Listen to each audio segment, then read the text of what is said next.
Bueno, no sé si han visto, en la plataforma EVA les habíamos subido dos trabajos distintos con respecto a el tema que íbamos a arrancar hoy, que era Escuela Histórica. Dos trabajos que uno de ellos lo releí esta semana y me pareció que quizás sí estaba un poco complicado para leerlo y lo cambié por un original de Savigny para que puedan leer, digamos, para que puedan acudir nuevamente a las fuentes originales, que es siempre lo que Savigny reclamaba, y bueno, en honor a ese reclamo que él siempre hacía, pusimos a un trabajo original de Savigny para que ustedes puedan consultar, que justamente lo que hace es anteponer o digamos de alguna forma comparar lo que va a ser la Escuela Histórica del Derecho, fundada por él, más o menos fundada por él, con el iusnaturalismo, que es lo que nosotros ya vimos. Arranquemos por el principio. El tema que nosotros estamos dando en esta parte del curso, en este módulo, es el tema de corrientes jurídicas. Eso me parece que lo tienen bastante claro.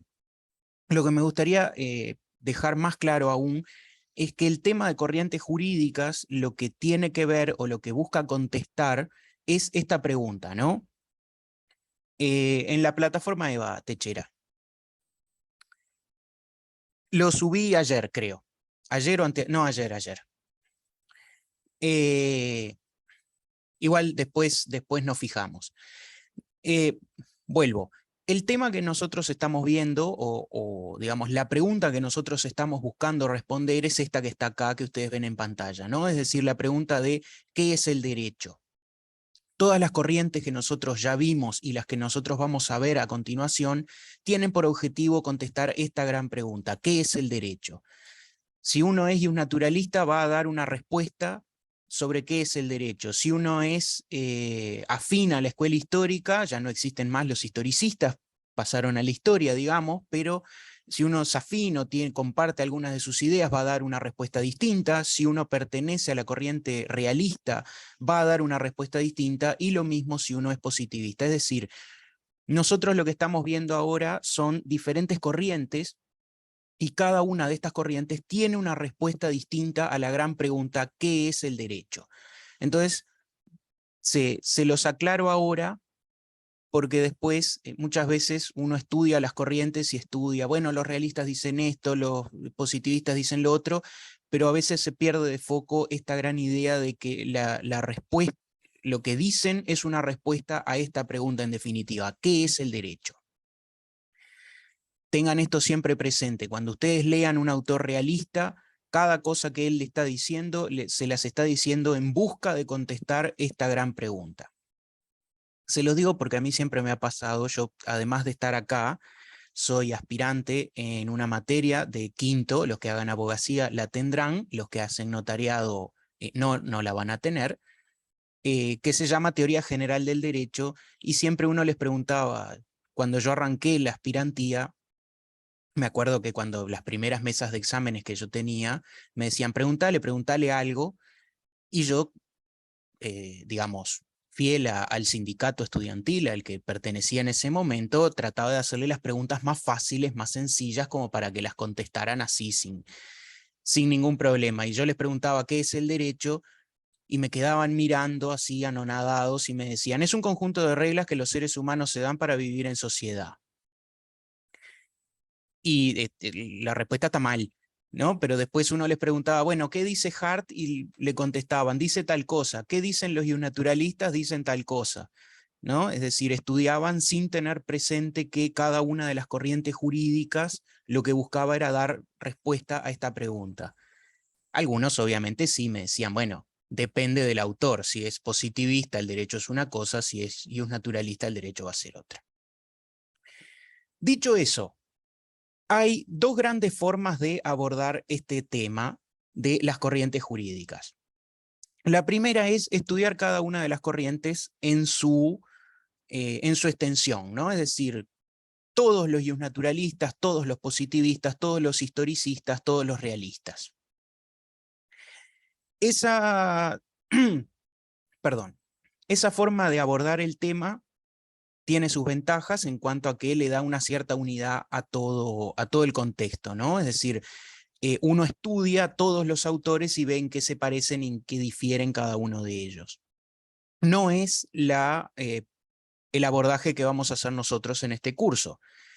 El que vamos a hacer nosotros en este curso va a ser un enfoque de carácter histórico, es decir, vamos a ver históricamente por qué surgieron estas corrientes y qué preguntas o qué problemáticas de la vida real buscaban solucionar estas corrientes jurídicas. Obviamente esto ya es de por sí una toma de postura con respecto a las corrientes, ¿no? Es decir, la forma en que se aborda el conocimiento también es una condición de lo que uno cree, ¿no? O está condicionado, mejor dicho, por lo que uno cree de antemano.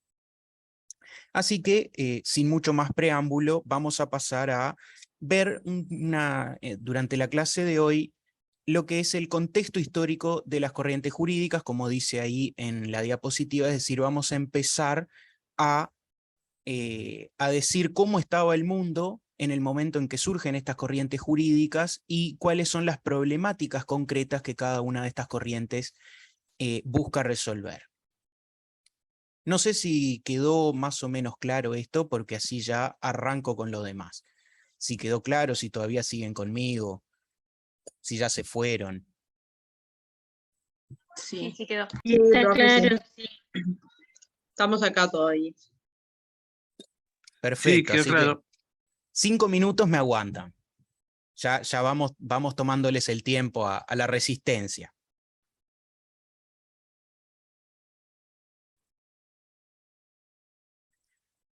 Bueno, para empezar entonces, para empezar con el contexto histórico, tenemos que remontarnos al periodo histórico favorito del profesor que está hablando, que es nada más ni nada menos que la Edad Media. La clase de hoy va a ser un poco distinta a lo que a las demás clases de mis demás colegas, eso sin duda, y va a ser un poco distinta a las clases que ustedes usualmente están acostumbrados a que yo doy, pero bueno, hay que probar cosas nuevas.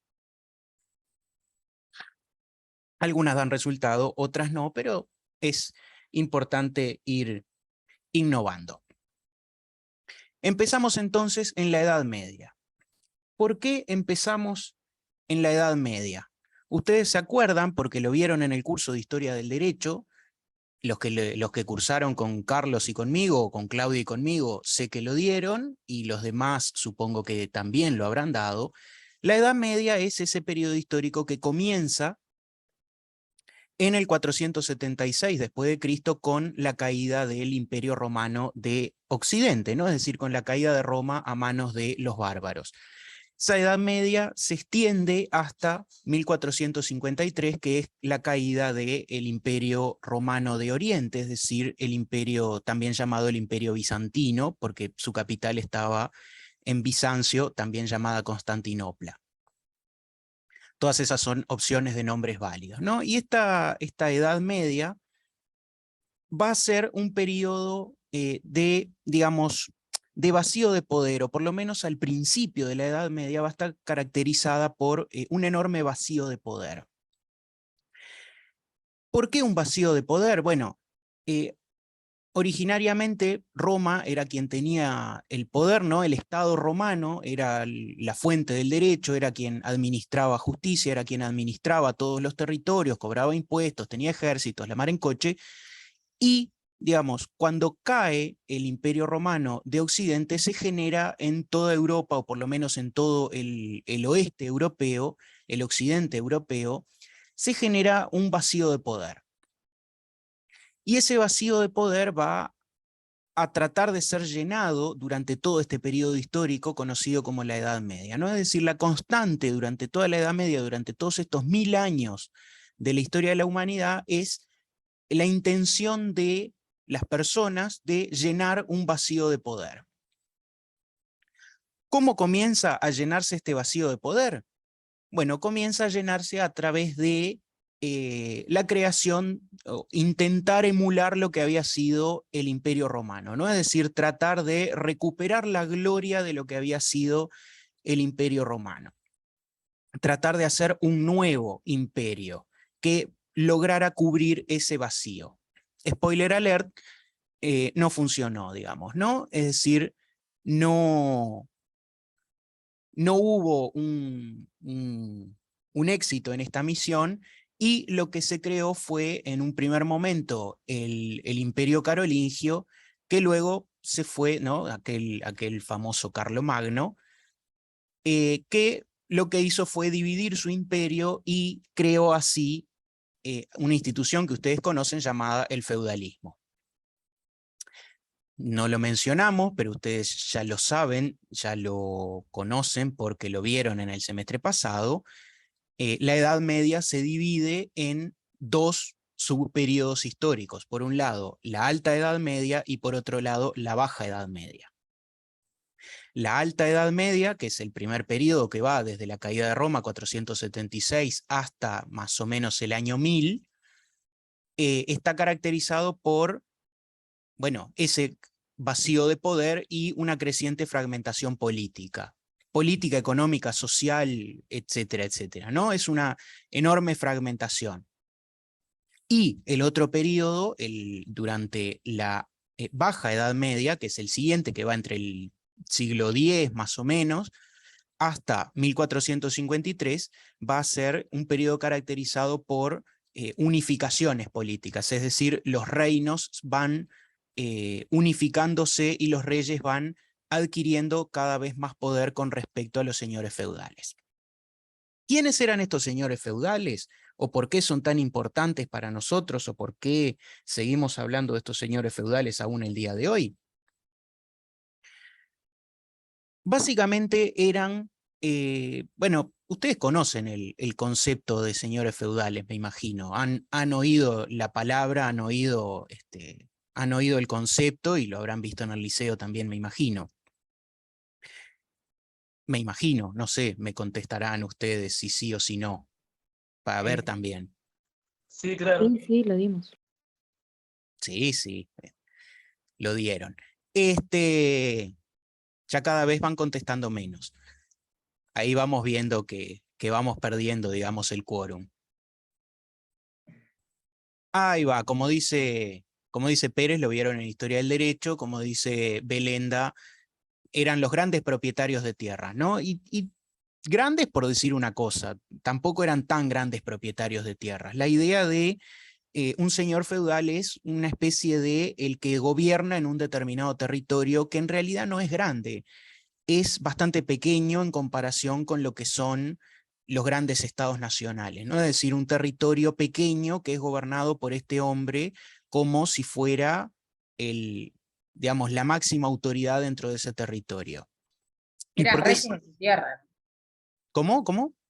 Eran como reyes en su tierra. Claro, sí, sí.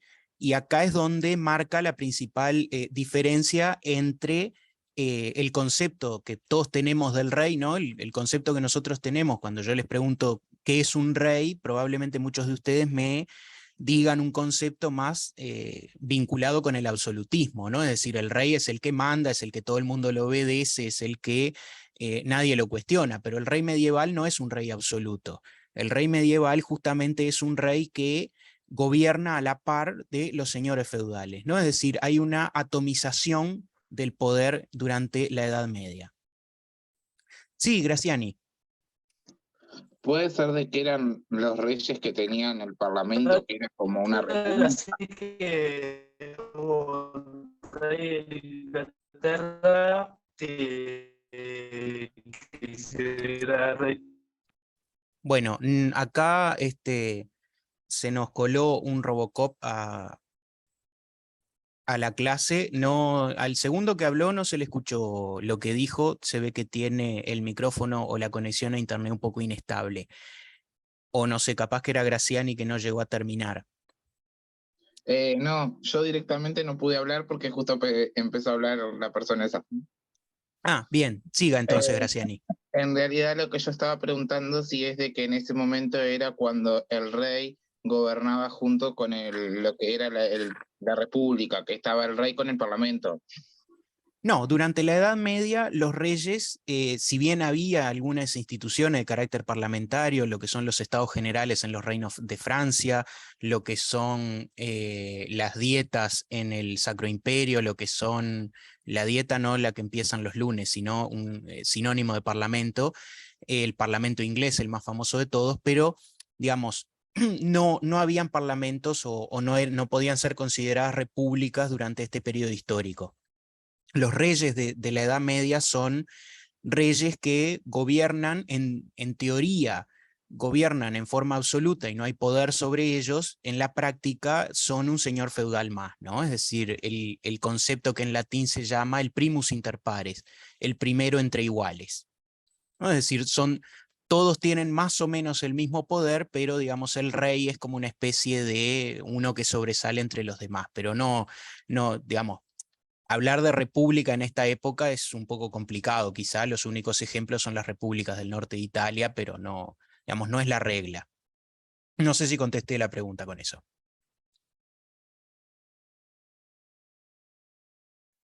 Petrone. Sí, profe, yo iba a decir más o menos lo que usted dijo, que en realidad el rey era como más una figura simbólica en esa época, no era tanto que tenía más poder que los señores feudales, porque el señor feudal en realidad en su tierra era el que imponía las leyes, las normas de conducta, o sea, no tenía mucho más poder, era más simbólico la figura del rey.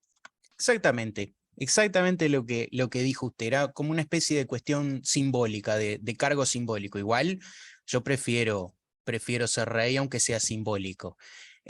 Acá, como dice Casal, si recuerda a Maquiavelo, Maquiavelo es, digamos, finales de la Edad Media, ¿no?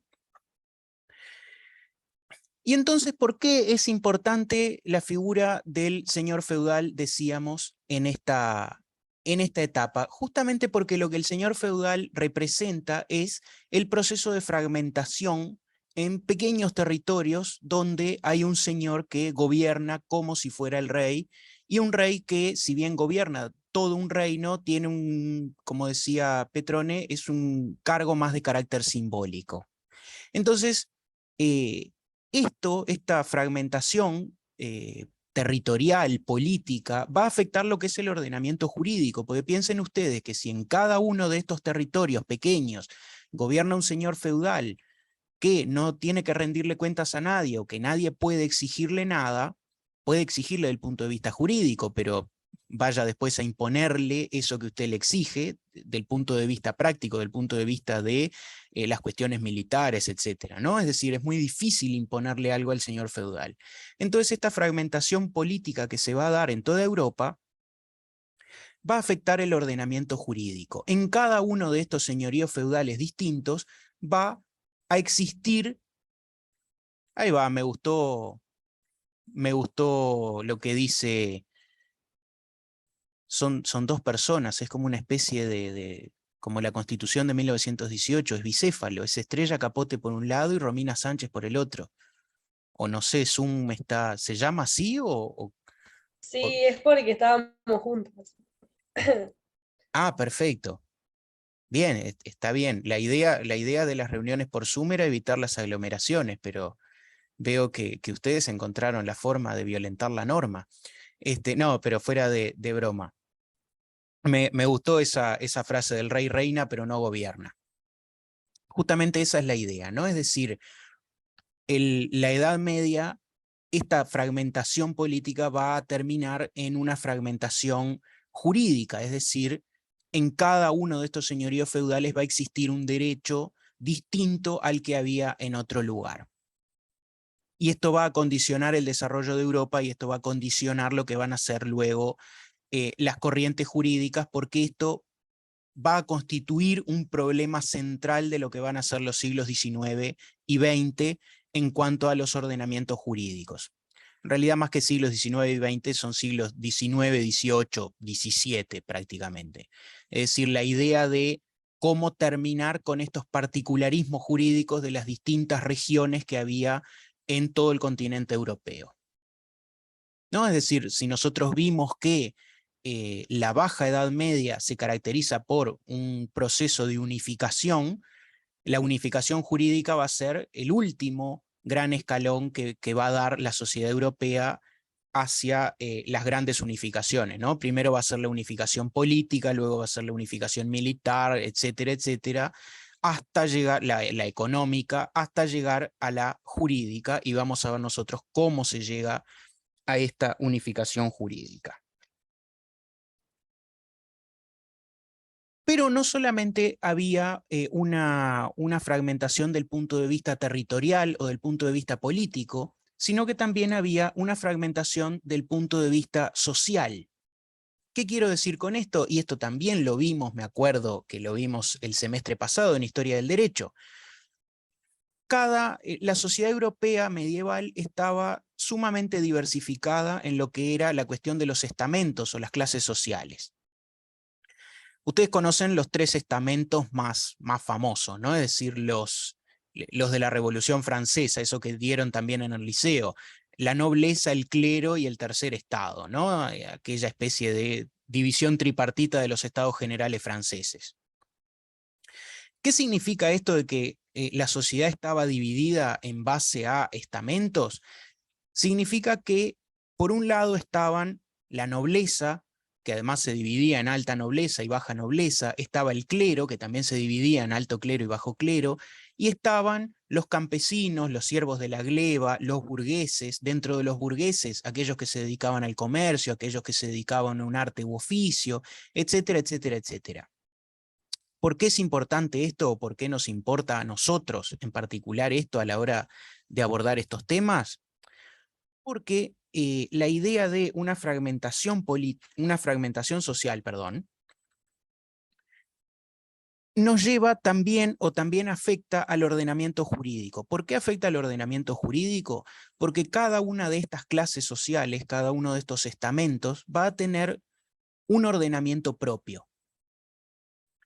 ¿Qué significa que va a tener un ordenamiento propio? Significa que no solamente el ordenamiento jurídico va a variar según el territorio en el que estemos, no va a ser el mismo derecho el que se le va a aplicar a una persona en la Île-de-France, en lo que es París, del derecho que se le va a aplicar a una persona en Rennes o de lo que podría ser en Lyon, sino que además va a variar el derecho según la profesión que la persona tenga. Va a ser un derecho si es un sacerdote, va a ser otro derecho distinto si es un siervo de la gleba, va a ser otro derecho distinto si es un comerciante. Va a ser otro si es un vidriero, etcétera, etcétera. Entonces vean ustedes cómo se va complejizando, cómo este vacío de poder que dejó Roma empieza a complejizar no solo la sociedad medieval en su conjunto, sino que esa complejización de la sociedad medieval va a repercutir en lo que es el ordenamiento jurídico.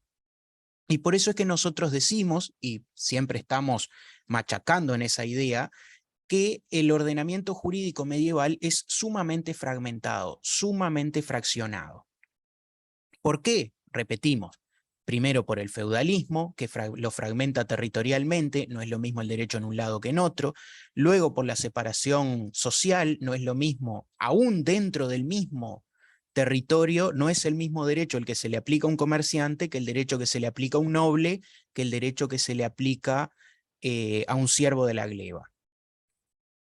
Entonces vemos que durante la Edad Media se va fragmentando el ordenamiento jurídico.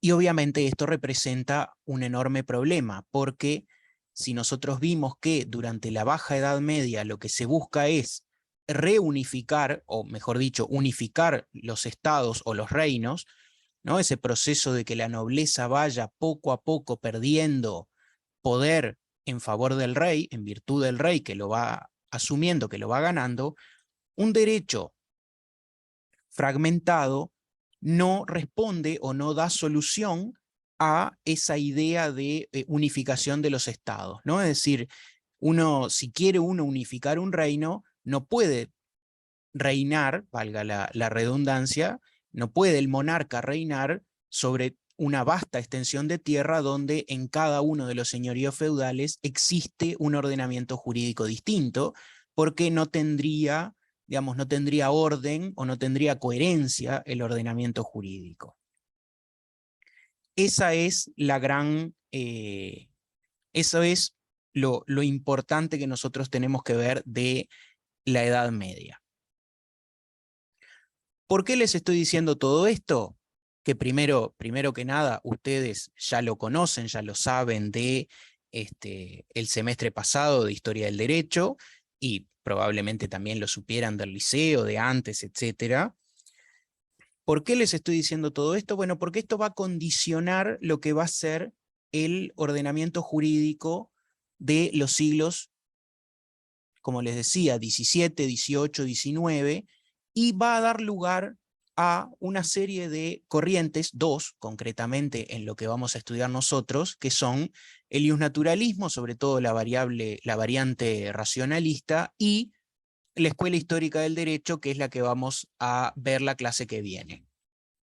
Y me parece que este contexto histórico también les serviría a ustedes, o les vendría a ustedes bastante bien para entender los trabajos que están ahí subidos en la plataforma. Ay, de León, ¿qué habré dicho que lo tengo que repetir? Que, no sé, me da miedo repetir las cosas a mí a veces, porque o no digo lo mismo o digo algo totalmente distinto. Y ahí expongo que en realidad estoy hablando sobre la marcha. El iusnaturalismo y la escuela clásica del derecho, dijo. Histórica. La escuela histórica del derecho. Digamos, la situación, este derecho, la historia de este derecho, nos va a mostrar cómo es que, igual la clase está grabada y la vamos a subir, si no hay problemas técnicos con la grabación, va a quedar subida. Pero digamos, la idea es que este ordenamiento jurídico, o las características de este ordenamiento jurídico fragmentado, va a llegar hasta los siglos XVI, XVII, XVIII, XIX, y ese derecho y los problemas que ese derecho fragmentado van a generar son los que van a dar origen a las dos grandes escuelas que nosotros vamos a ver en primer término, que ya arrancamos a ver la clase pasada, iusnaturalismo, sobre todo en la variante racionalista, y la escuela histórica del derecho, que es la que vamos a dar la clase que viene. No sé si era eso lo que quería que dijera de León, pero más o menos, digamos, es esa la idea, ¿no? Es decir, entender, pues, digamos, yo ahora les puedo hablar de, y un poco quizás es lo que tendría que haber hecho, pero bueno, uno quiere ir al fundamento también de la cuestión, ¿no? Es decir, yo vengo acá y les digo lo que decía Savigny, lo que decía lo que decía el otro, y pasamos a otro tema y se entendió, pero digamos, yo lo que quiero que les quede a ustedes también es la idea de que todos esos autores que ustedes vieron en Historia del Pensamiento Político, Social y no sé qué más, el nombre larguísimo ese que tiene esa asignatura, ¿no? Que ustedes ya los vieron, y los autores que vamos a ver nosotros a continuación, Savigny, Holmes, Hart, Kelsen, Lamar en Coche, digamos, no eran gente que tenía tiempo libre, ¿no? Como yo pensaba cuando era estudiante, pensaba exactamente lo mismo que ustedes, ¿no? ¿Qué tiempo libre que tendría toda esta gente para pensar todas estas cosas que no sirven para nada? Y en realidad no, en realidad esta gente pensaba todas estas cosas y escribía sobre todos estos temas, no porque tuviera tiempo libre o porque no tuviera nada que hacer, bueno, quizás sí, pero entre otras cosas, porque además también buscaba solucionar los problemas que había en esa sociedad. Y de alguna forma ver esos problemas o dejar de manifiesto cuáles eran los problemas que existían en esa sociedad, ¿no? La sociedad post-medieval, de alguna forma capaz que les sirve a ustedes o capaz que nos sirve a todos para entender un poco mejor cuál fue la motivación y si lo que ellos decían de alguna forma terminó solucionando esos problemas y obviamente generando otros que luego otros autores van a tratar de resolver hasta llegar a los problemas que tenemos hoy en día, ¿no? Es decir, porque hoy en día tampoco tenemos problemas. No entendí el trabajo que hay que hacer de fenómeno jurídico. ¿Qué trabajo? Acá no nos gusta el trabajo, Robert. No sé qué trabajo está usted queriendo hacer. Pero acá no somos fanáticos de esa actividad que usted menciona. Uno que dice ejercicio. Tampoco somos fanáticos del ejercicio. Deje de buscar adjetivos porque la verdad que no está ayudando. Me hizo recordar que así no estoy llegando al verano. Lo ideal sería que preste atención a la clase y que deje de buscar cosas. También es cierto. Gracias, escribano, por la intervención. No sé eso, Techera, eso es otra... Será, capaz que sí. Como es el mismo profesor, tienen las inquietudes. Pregúntele al profesor de esa asignatura, que no es el mismo que está en esta. ¿Se entiende más o menos cuál es la idea o cuál es la cuestión acerca de la importancia de la Edad Media? O sea, esta idea de que nos lega, este periodo histórico nos lega o nos deja una serie de problemas que es necesario resolver. Si se entiende un poco esta idea, que existen problemas, que son necesarios resolverlos, y cuáles son estos problemas, yo me quedo tranquilo. Ustedes me dirán si más o menos entendieron esa parte que es, digamos, lo más importante de todo esto. Sí, se entendió, profe. Sí, se entiende. Perfecto.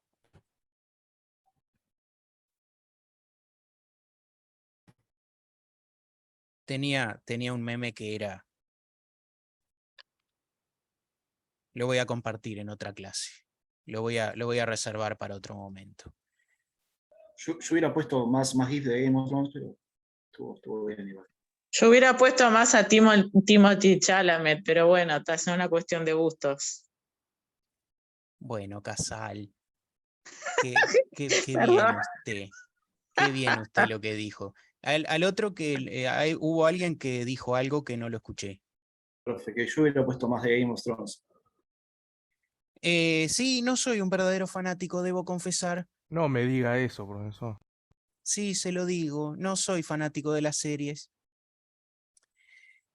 Bueno, Rosas, este año yo no doy profesiones jurídicas, lo va a dar Leticia, creo, pero justamente en la Edad Media el trabajo del abogado o una de las funciones del abogado era, digamos, una de las funciones de los caballeros medievales era el ejercicio de la abogacía, ¿no? Es decir,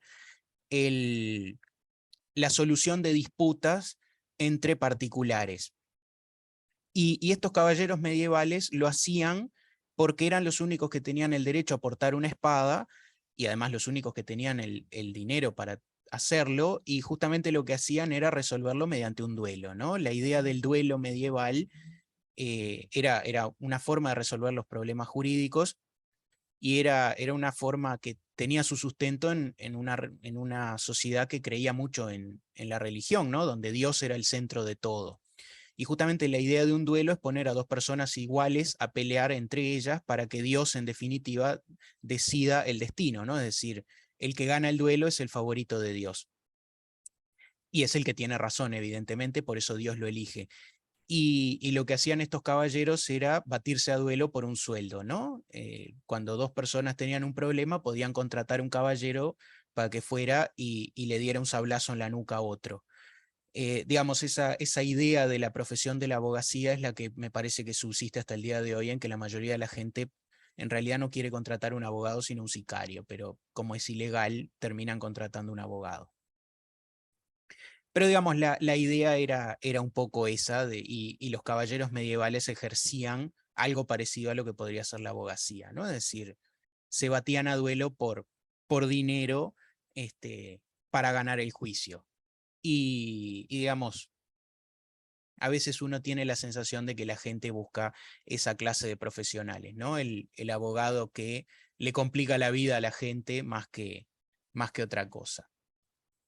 Todo muy normal, Casal, como usted dice. Pero bueno, esa clase la va a dar Leticia, por suerte, porque es uno de los temas que a mí menos me gustan de todo este curso.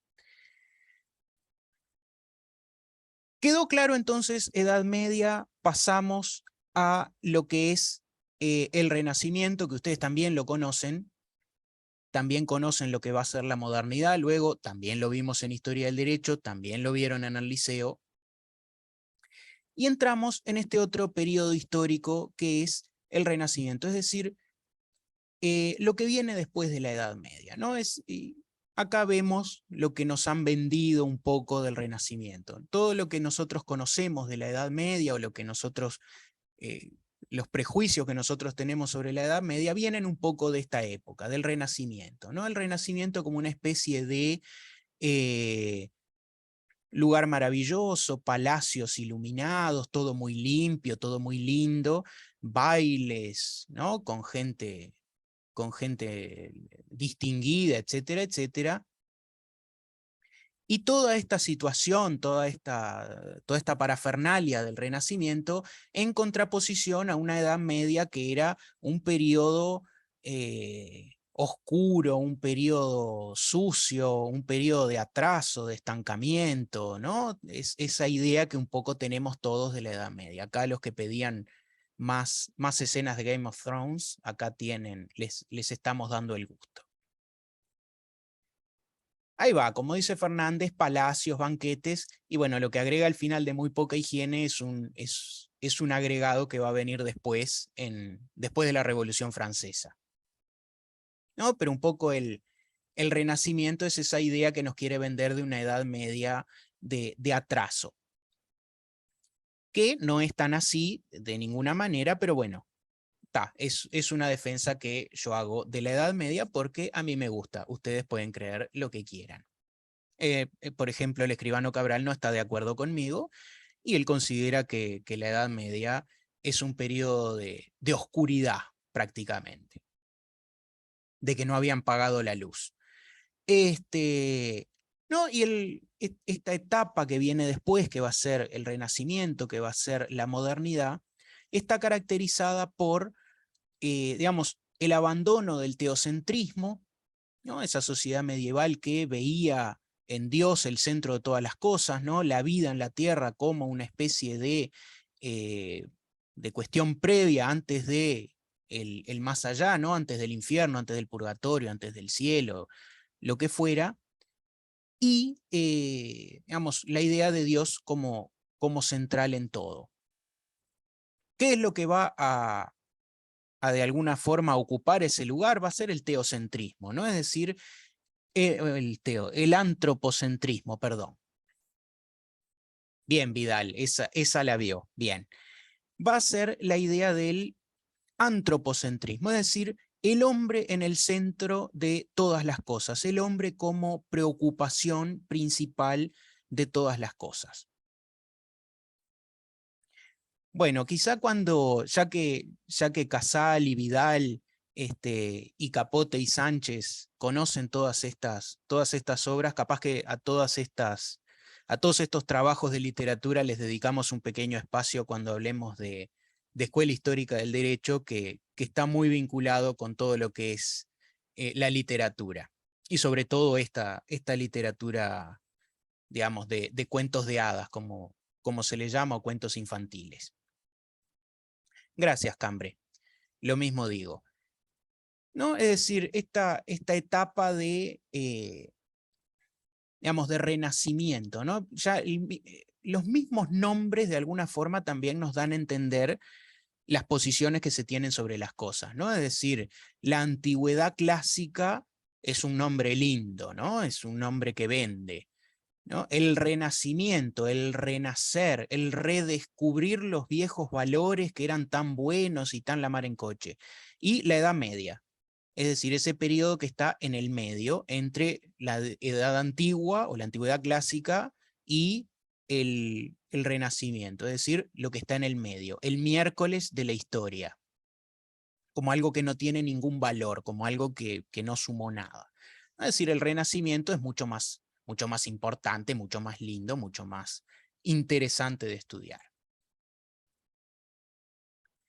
Se da un retroceso del teocentrismo, se vuelve al antropocentrismo. Y esto es importante, y este periodo es importante, porque gran parte de los autores que ustedes han visto hasta ahora y sobre todo vinculados al naturalismo, que los han visto sobre todo en historia del pensamiento político y social y todo ese nombre largo que tiene, son de esta época, son del Renacimiento o de la modernidad temprana, ¿no? Es decir, claro, como dice Casal, Rousseau, Locke, Hobbes, el primero de todos, Hobbes, Montesquieu, toda esta gente que ustedes han estudiado, ¿no? Que habla del estado de naturaleza, fíjense que todos ellos abandonan la idea de Dios, es decir, ya no buscan explicar el derecho o el origen del derecho en base a Dios, sino en base a los hombres, cómo eran los hombres en el estado de naturaleza, cómo se manejaban, cómo es la naturaleza humana, cuál es la esencia humana, si el hombre es esencialmente bueno, si el hombre es esencialmente malo, todo ese tipo de cosas es de esta época, ¿no? Es de este momento histórico. Petrone. Nada, que justamente también el rol de pasar del teocentrismo al antropocentrismo fue, o sea, significó algo muy importante. Incluso cuando hablábamos de la Edad Media, que la sociedad estaba fragmentada en estamentos y todo eso, en realidad, y no tenían posibilidad de ascenso social, era justamente por eso, porque se creía que ya eran destinados por Dios a estar en ese lugar, y cuando se pasa a esta época, o sea, yo me acuerdo que está ahí, no me acuerdo ahora cómo se llama. No me acuerdo cómo se llama, pero sé que, o sea, se sigue creyendo en Dios, pero lo que no se cree es que hay un destino prefijado, o sea, que según, o sea, según los méritos que haga la persona, es cómo va a terminar al final. Claro, sí, esta idea del hombre como centro de la existencia tiene también esa cuestión de, como decía usted, Petrone, de cambio social, ¿no? Es decir, de movilidad social, como decía usted, de poder pasar de un estamento al siguiente, de poder dedicarse a lo que usted quiera. No lo mencionamos, las estructuras económicas medievales basadas en gremios, etcétera, lo que hacían era dificultar también eso, ¿no? Es decir, limitaban la cantidad de gente que podía dedicarse a un arte u oficio, limitaban lo que podía cobrar, todo ese tipo de cosas lo iban eran limitaciones que existían que justamente lo que impedían era un concepto que va a ser muy caro a toda esta gente de esta época, que es el de la libertad, ¿no? Es decir, acá la libertad empieza a cobrar cada vez más importancia hasta que, bueno, llegará la Revolución Francesa con justamente esa idea de libertad en el propio eslogan, ¿no? Es decir, libertad, igualdad y fraternidad. Era la ética protestante, ahí me acordé de eso, que eso fue muy importante. Incluso también antes se veía más la avaricia, el acumular dinero, y en realidad es parte de la burguesía también que va diciendo que a medida que se va ya estableciendo como clase y va ganando también un rol político importante, ¿no? Que acumular riqueza, o sea, no está mal siempre y cuando no sea para despilfarrarla y sea eh, para hacerle ofrendas a Dios y todo eso. Bueno, sí, usted lo dice y es cierto, no lo voy a poner en duda, eso de que se deja de ver la avaricia como algo malo, o como un pecado por lo menos. No sé si, igual yo tengo mis dudas al respecto. Yo creo que hasta el día de hoy se sigue viendo, el fin de lucro se sigue viendo como algo bastante malo, ¿no? Si no, pregúntele, pregúntese a usted cuándo le van a enseñar a cobrar en la Facultad de Derecho. Va a ser 5 o 6 años de carrera y en ningún momento ningún profesor le va a enseñar cómo cobrar, porque cobrar es feo. No, queda un poco esa idea. Podría darle una clase vos, Ismael. Ah, si supiera cómo cobrarle a los clientes no estaría acá dando clase. Justamente, dice Capote, justamente se deja de ubicar a Dios como el centro del mundo y pasa a ubicarse al hombre, da más lugar al conocimiento. Sí, da más lugar al conocimiento. Igual le advierto que las universidades como centro del conocimiento es un invento medieval, o sea que en parte sí y en parte no. Sobre la burguesía, o sea, se acrecienta la creación de conocimientos. Sobre la burguesía como nueva clase social, Bueno, Baptista acá tiene unas ideas un poco radicales acerca de la separación de la cabeza del resto del cuerpo. La base del capitalismo, ahí va. Sí, Casar, la verdad que tiene, esperemos que esté haciendo notariado y no que termine de jueza la compañera, porque bueno, no sé, no me inspira confianza, digamos, a cargo de una sede judicial. Esta época del Renacimiento es justamente el redescubrir los viejos valores de la antigüedad, ¿no? Es redescubrir, ya se había redescubierto durante la Edad Media, pero acá se vuelve cada vez más importante el derecho romano, es redescubrir las artes, redescubrir la arquitectura, ¿no? Volver, digamos, a la gloria pasada, a las glorias anteriores, un desprecio total y absoluto a la Edad Media, y dentro de ese desprecio de la Edad Media viene el desprecio a todas sus instituciones, ¿no? Es decir, los gremios que no permiten la libertad de industria, el derecho fragmentado que no permite la unificación de los grandes estados, todo ese tipo de cosas que provienen de esta etapa, ¿no? Del Renacimiento. Bueno, obviamente el auge de lo que son las ciudades del norte de Italia, ¿no? Florencia, Venecia, Génova, Pisa, Milán, todo eso. Gracias, Fregosi. No lo hice yo, pero no es de mis favoritos igual, debo decirle, pero solo jugué al 2 y no es de mis predilectos, pero he pasado buenos momentos, he pasado buenos ratos en él. Digamos, es el auge de toda esta época. Lo que acá decían Fregosi y Caveda, si quieren interiorizarse en lo que son todas las cuestiones políticas de esta época, el Assassin's Creed 2 les puede resultar un recurso bastante entretenido, ¿no? Aparece Maquiavelo, sí, por supuesto, como dice Caveda, aparecen los Sforza, aparece Catarina Sforza, ¿no? La reina de Forli, aparece el Papa, Borgia, aparece todo el mundo. Digamos, toda esa gente que ustedes conocen, todos esos nombres, son de este periodo histórico. Maquiavelo, César Borgia, el Papa, Rodrigo Borgia, toda esta gente pertenece, digamos, a todos esos nombres que ustedes pueden haber escuchado nombrar alguna vez, pertenece a este periodo histórico. Bueno, acá tenemos de esta serie que habían hecho, que Jeremy Irons hacía del Papa Borgia, tenemos acá a Lucrecia Borgia. Y todo este periodo histórico va a ser importante porque se cambia la mentalidad, ¿no? Esa idea de volver, como decía Petrone, de la libertad, de ir abandonando las viejas estructuras medievales, las viejas estructuras que no permitían el ascenso social o la movilidad social. Como una potencia armamentista, la Iglesia, sí, sin lugar a duda, los dominios de San Pedro y no a los Borgia, sino a César Borgia en concreto, a este muchacho que vemos acá, ¿no? Más, como dice Fernández, más que a los Borgia como familia, a César Borgia.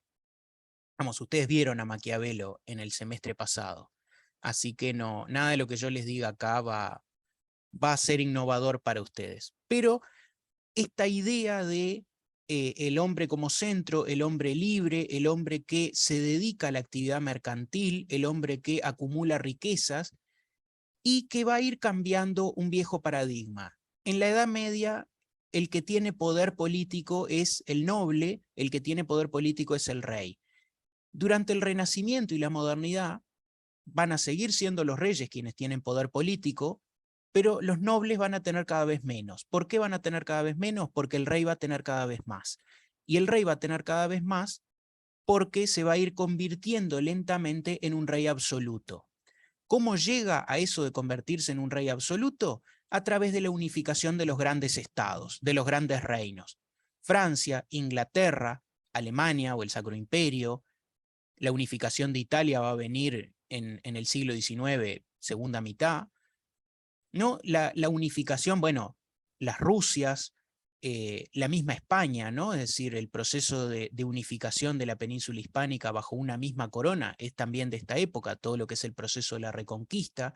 Todos estos grandes estados que nosotros hoy conocemos como estados nacionales o como países, van a empezar a forjarse acá, y los reyes absolutos van a ser los que van a gobernar estos países.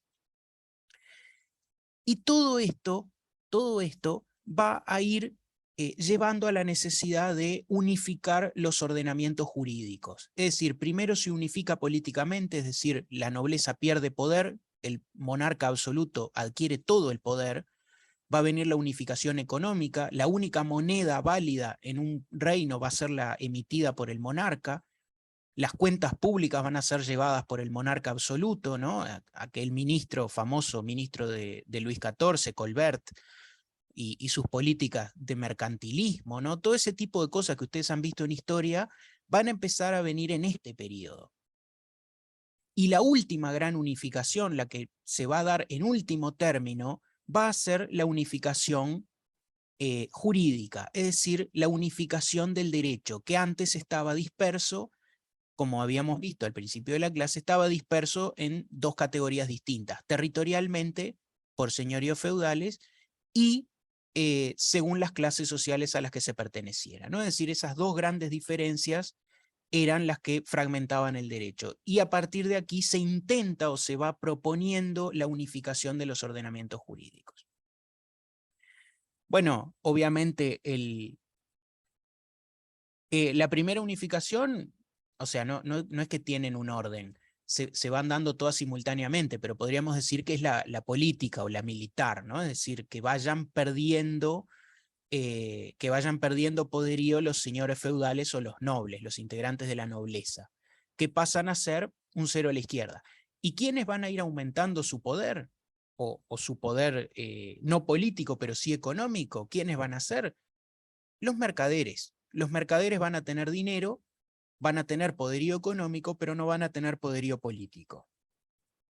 Y todo esto obviamente se va a dar con otros grandes procesos que se dan en este periodo, que es el aumento de los bienes comerciales, la mejora en la navegación, y cuando hablamos de la mejora de la navegación es imposible no mencionar, digamos, la gran expedición o la gran gesta, la última gesta de la Edad Media, como se la ha llamado, que es el descubrimiento y la conquista de América, ¿no?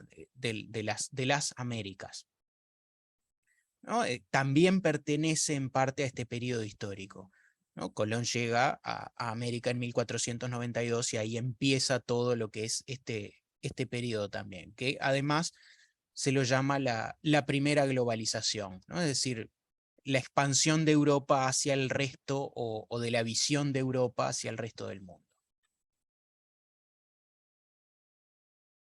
Más o menos vienen conmigo hasta ahora. Yo cada tanto confirmo. Sí, profe. Sí, profesor. Es como le decía usted, ¿verdad? Un repaso de lo que vimos viendo en Historia es esto, pero se agrega el tópico de ordenamiento jurídico. La verdad que esa parte no se sabía hasta ahora. Bien, bueno, estoy agregando entonces un poco de conocimiento. Eso ya para mí es suficiente. Bien, bueno, está. Veo que han vuelto varios que estaban en la cocina haciéndose un té, vinieron corriendo y me dijeron que sí, que se entiende todo. Siciliano, la unificación económica, digamos, es, por ejemplo, antiguamente existían diferentes monedas según el señorío feudal o el reino que se estuviera. La idea de una única moneda, como existe hoy en día, ¿no? Es decir, una única moneda por país proviene de esta unificación, ¿no? Es decir, yo no puedo emitir dinero propio, sino que tengo que utilizar el dinero que es emitido por un Estado central, ¿no? El peso uruguayo corresponde al Estado uruguayo. Bueno, se ha ido abandonando esto en virtud de la unificación, por ejemplo, de la Unión Europea, ¿no? Pero la libra esterlina como la moneda en uso en Gran Bretaña, lo que era el franco en Francia, la peseta en España, la marenco, todas esas cosas forman parte de lo que fue la unificación económica, ¿no? Y el manejo de las cuentas públicas, es decir, los impuestos los cobraba el monarca y no los señores feudales, los gastos los hacía el monarca y no los señores feudales, los ejércitos eran pagados por un tesoro central y no por cada uno de los señores feudales, como ocurría en la Edad Media, ¿no? Todo eso forma parte de la unificación. Vean que se abandona el viejo criterio de los estados, de los señoríos feudales, perdón, del feudalismo, y estos reinos de la modernidad o del Renacimiento son mucho más parecidos a los estados modernos que hoy conocemos que a los señoríos feudales de la Edad Media. Es decir, el Uruguay moderno es mucho más parecida a la Francia absolutista que al reino de los francos en el siglo VIII, digamos, ¿no? Es decir, tenemos muchos más puntos en común. Una moneda central, una autoridad central, un ejército estable pagado por los impuestos que se cobran en todo el territorio, ¿no? Ese tipo de cosas que hoy día hacen al Estado o a los estados modernos comienzan a darse en todo esto. Y justamente lo que comienza a darse en todo esto es también el proceso de unificación jurídica. Nosotros hoy consideramos que un Estado o en un Estado rige el mismo ordenamiento jurídico o prácticamente el mismo ordenamiento jurídico para todo el territorio. A nadie se le ocurre hoy en día pensar que, por ejemplo, en Montevideo sea permitido divorciarse y en Tacuarembó no. O sea, no es algo que a nosotros nos parezca muy lógico o que nos parezca lo más acertado, digamos, ¿no? Igual existen países donde hay diferencias, ¿no? El caso paradigmático siempre es Estados Unidos, que tiene diferentes leyes en las diferentes áreas en cada uno de los estados, habiendo pena de muerte en uno y no habiendo en otros, o cosas por el estilo, pero incluso en esos países modernos a nosotros nos choca esa idea de que en un estado se puede hacer una cosa y en otro otra distinta. ¿Por qué? Porque hemos heredado esta idea de que en todo el territorio nacional rige el mismo ordenamiento. ¿Quedó más o menos clara la pregunta? No me acuerdo quién la había hecho. Ah, Siciliano. Bien.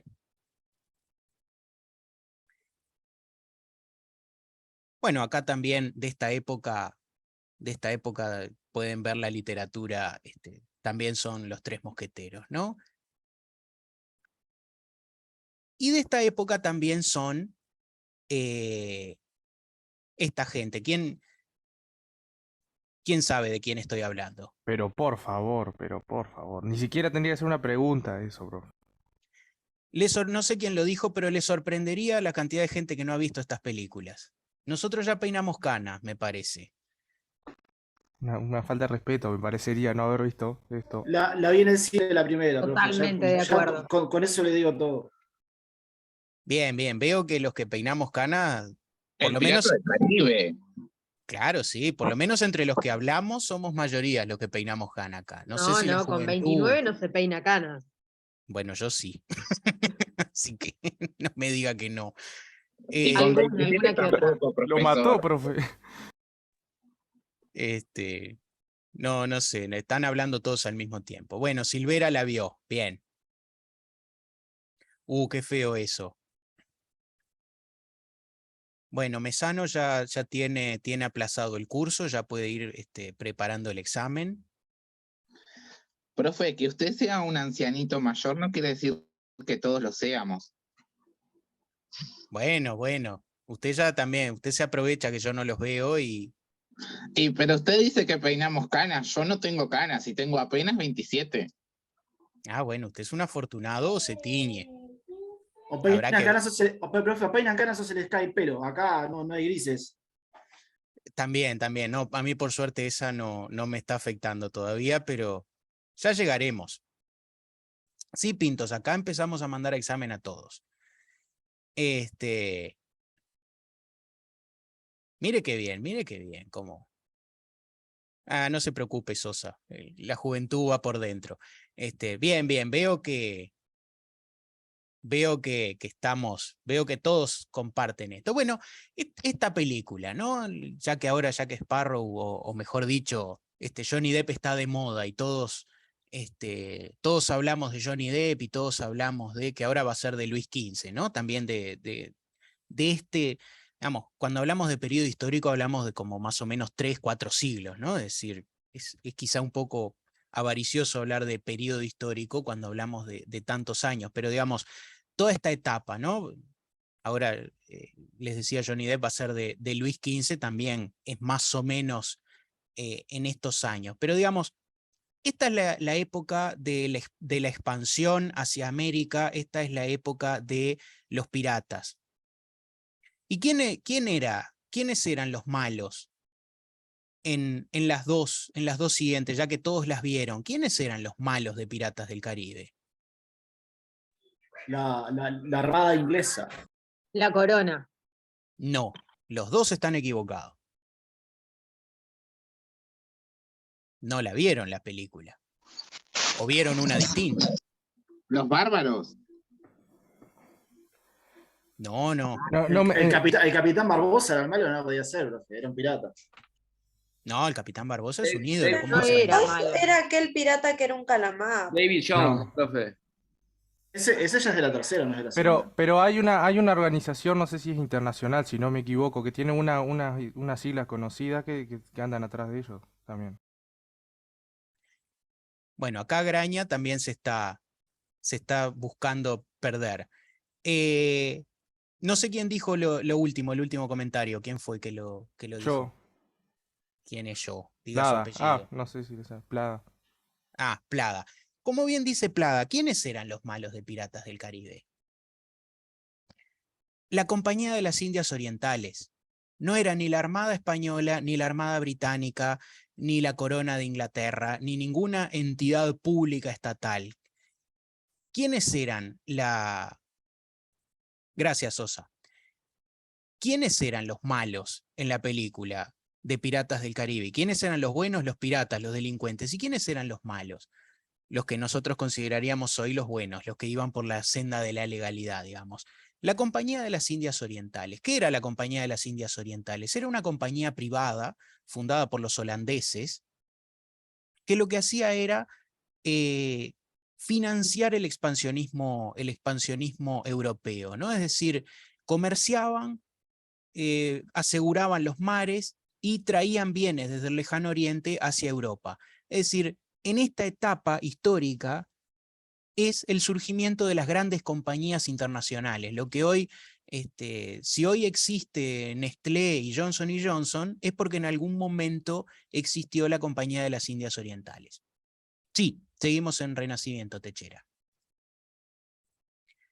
Entonces, todo esta compañía que existió en este momento, el surgimiento de la bolsa de valores en Ámsterdam, todo ese tipo de cosas que sigue hasta el día de hoy y que es la base del capitalismo moderno, surge en este periodo histórico. Y a nosotros todo este tipo de cosas nos resulta interesantes o nos resulta importantes porque justamente la economía mundial actual está basada en este tipo de instituciones, en la bolsa de valores, en las compañías privadas de aportes de responsabilidad limitada, como son las sociedades anónimas actuales. Todo ese tipo de cosas surge en este periodo histórico, ¿no? Para que vean que el mundo se va perfilando o se va orientando hacia lo que es actualmente. Y obviamente, si hablamos de unificación de los estados y si hablamos de comienzo de la globalización, o de la globalización como la entendemos hoy en día, el viejo ordenamiento jurídico medieval ya no puede dar respuesta a estos nuevos fenómenos. Y acá es que comienza finalmente la unificación de los sistemas jurídicos. ¿Y cómo comienza la unificación de los sistemas jurídicos? En primer lugar, dando origen a una de las corrientes que nosotros ya vimos la clase pasada y que es el ius naturali. ¿Por qué decimos esto? Porque lo que se va a plantear en este momento histórico es la necesidad de que exista un único ordenamiento jurídico para todo el reino de que se trate, para toda España, para toda Francia, para toda Inglaterra, para toda Alemania, para toda Italia, tiene que existir el mismo ordenamiento jurídico. No se puede tener una ley en una ciudad y otra ley distinta en otra. Y acá llegamos al siglo XIX, que empieza en 1800. Me dice Otaz que la serie se ve claramente la influencia de las compañías en las expansiones y conquistas de territorio, formando colonias. Mire usted, ¿cómo Frontier se llama la serie? No la he visto. Si alguno más la vio, capaz que me puede decir si es más o menos como me mencionan acá. Suena interesante. Justamente es eso, ¿no? Las compañías y la expansión europea van de la mano. Pero lo importante acá es esta idea de que es necesario un ordenamiento jurídico único. ¿Y por qué decimos que el iusnaturalismo es importante? ¿O por qué el iusnaturalismo juega un rol fundamental? Porque va a plantear la idea de unificación y de dar coherencia. Y fíjense ustedes, el iusnaturalismo que nosotros conocemos o el que damos en la actualidad es el iusnaturalismo de variante racionalista. Y esta idea de racionalismo, de razón, justamente lo que busca es dar racionalidad al ordenamiento jurídico. ¿De qué forma lo plantea? Lo plantea abandonando el viejo sistema de la Edad Media, que era el sistema de los glosadores, es decir, abandonar la casuística, el estudio de casos concretos, para abordar el estudio de soluciones racionales. Claro, el problema que buscan resolver en esta etapa histórica es la fragmentación jurídica, es decir, tener un mismo ordenamiento jurídico para un Estado, para todo un Estado.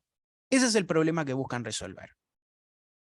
¿Cuál es la solución que va a dar el iusnaturalismo? El iusnaturalismo de corte racionalista es la creación de leyes universales. Ustedes se acuerdan que la clase pasada nosotros habíamos arrancado a dar iusnaturalismo, y una de las cosas que mencionaba el profesor era esta idea de leyes universalmente válidas, ¿no? Es decir, leyes que son válidas para todo tiempo, para todo lugar, para toda persona. Y esta idea va a calar muy hondo y va a ser muy útil a los efectos de dar unidad a los ordenamientos jurídicos. ¿Por qué? Porque justamente la idea de que existe una ley que es universalmente válida y que no importa el territorio en el que un hombre se encuentre, no importa el gobierno que haya en ese momento y no importa el periodo histórico, no importa nada de eso, sino que esa ley es válida universalmente, eso va a servir para decir, bueno, las leyes que hay en determinado lugar nosotros no las reconocemos porque va en contra del derecho natural. Esa idea de que existe ese derecho natural, que existen esas reglas universalmente válidas, nos sirve para desconocer las normas que existen concretamente en un determinado territorio.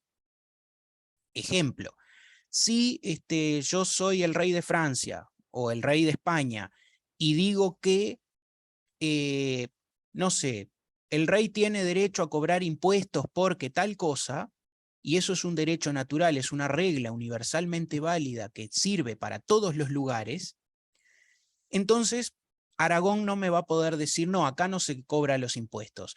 O Castilla no me va a poder decir, acá se paga menos porque, no sé, habíamos logrado X cantidad de derechos en una guerra durante la Edad Media. ¿Se entiende esta idea? Es decir, se pueden obviar o se pueden ignorar las particularidades históricas, las particularidades de un determinado territorio, en virtud de decir, estas son leyes universales, generales y abstractas, son leyes que están por encima de las cuestiones prácticas de la vida histórica de los pueblos. Ahí va, la primera tesis de filosofía ética, que son universalmente válidos, es decir, valen en todo lugar y en todo momento histórico. ¿Se entiende cuál es la utilidad de esta idea? Es decir, evidentemente les brinda una herramienta teórica muy importante a los monarcas, porque la idea de la idea de ignorar particularidades históricas fomenta eso, es decir, yo puedo elaborar leyes universalmente válidas que valgan en todo el reino sin necesidad de tomar en cuenta las leyes que ya existían con anterioridad. Y si ustedes piensan, ese es el fundamento actual de nuestro ordenamiento jurídico. Es decir, la idea de que una ley posterior deroga una ley anterior, independientemente de si la ley anterior, cómo surgió, cuáles eran sus explicaciones, etcétera, la ley nueva la deroga totalmente a la anterior, y bueno, un poco responde a esta idea también, responde a esta forma de pensamiento. Sí, no sé si alguien quería decir algo. Más allá de que ya estamos en hora. Bien. No sé si tienen dudas, preguntas, consultas o sugerencias. Clase que viene seguimos con, digamos, con algunos planteos del iusnaturalismo acerca de cómo funciona el ordenamiento jurídico y ya arrancamos con escuela histórica. Así que por ahora los dejo. Buen fin de semana y dudas, preguntas, consultas o sugerencias, hable ahora o calle para siempre. Cruz. Hola, profe, buen día. Quería saber dónde iba a subir la clase. Las clases las subimos a YouTube. Y Dale, ponemos muchas después gracias. el link en la plataforma Eva. Él tiene un canal que está increíble, que hay que seguirlo porque le suben los seguidores y le pagan. A Twitch sube la clase, después la vemos en un vivo. ¿Está monetizada? No, no está monetizado. Deberías. Debería, Hágalo, pero... Ismael. No, la ética primero. Techera, Ay, no se ría. Sí, ¿Cómo se le rió? ¿Cómo se le rió? momento. Techera, dígame. Profe, para la próxima entonces leemos los dos textos. Ahí va. Está, gracias, chao. No, por favor. Buen fin de. Gracias. Chau, chau. buen fin de. Chao. Buen fin de, chau, chau.